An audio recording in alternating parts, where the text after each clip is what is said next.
Sur le plan de la gestion intérieure, son héritage est catastrophique. Non seulement il va laisser un pays où le tribalisme et la division sont à leur paroxysme, mais où les grandes ambitions et les grandes réalisations se sont avérées être de grandes affabulations et un grand néant.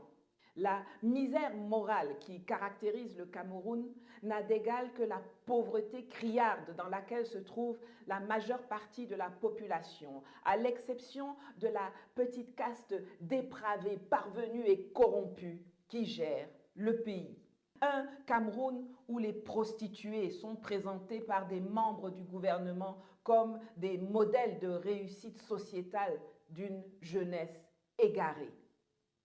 où des hommes de médias qu'il est difficile d'appeler journalistes deviennent des francs-tireurs qui utilisent leurs micros, leurs journaux, leurs antennes ou leurs claviers pour régler des comptes contre rémunération,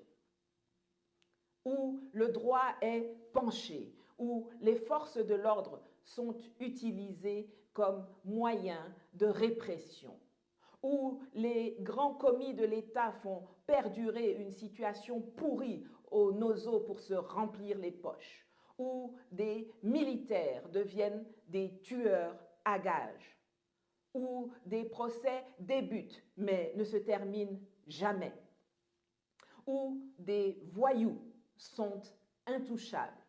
où des fonctionnaires peuvent accumuler 53 immeubles,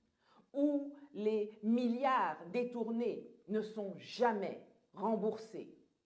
où les condamnés à de longues peines de prison pour détournement de milliards se baladent en ville et surveillent sereinement la construction de leur chantier le week-end. Un Cameroun où celui qui vole un régime de plantain pour nourrir sa famille a plus de chances de crever en prison que celui qui vole 180 milliards de francs CFA du fonds Covid.